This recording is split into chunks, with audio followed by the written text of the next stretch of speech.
राग आला की हात उचलायचा. पण रेकीसाठी मला खरं सांगा, तुम्हाला राग आला की तुम्ही काय करता? गप्प होता की डायरेक्ट एक्सप्लोड होता? खरं सांगू? दोन्ही चुकीचं आहे.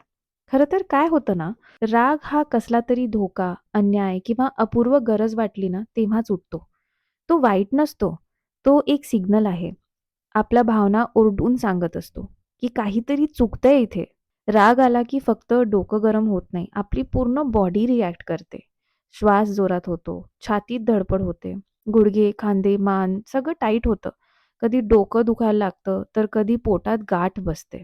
राग येतो तेव्हा आपण फक्त दुसऱ्यांना दुखवत नाही. आपण स्वतःलाही हळू आतून तोडतो. मनात गिल्ट भरते, हृदय जड होतो, शब्दांनी नाते खराब होतात आणि नंतर शांतता शोधायला लागतो, जी आपण स्वतःच रागात तोडली असते. रेकी इथे एक ब्रेक देते.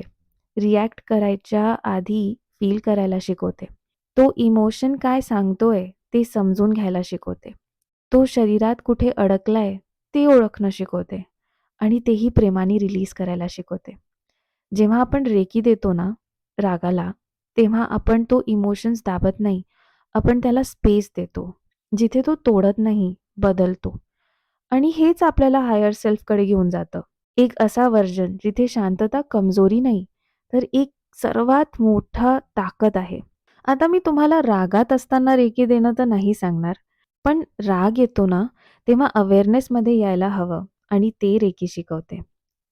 कारण राग कधी कुठे, कोणत्या सिच्युएशनमध्ये येईल हे आपल्याला आधीच माहिती नसतं. पण राग आल्यानंतर रिॲक्ट करायचं की रिस्पॉन्ड हे तुम्ही आधीच ठरवलेलं असेल, तर बरंच काही वाचू शकतं. म्हणून रोज रेकी घ्या. मन शांत, एनर्जी ग्राउंडेड राहते. तेव्हा मग स्पेसिफिक रागासाठी रेकी घ्यायची वेळच नाहीये. कारण तुम्ही आधीच अवेअरनेसमध्ये राहाल. रेकी तुमच्या रागाला कंट्रोल करत नाही, पण तुम्हाला स्वतःवर कंट्रोल घ्यायला शिकवते.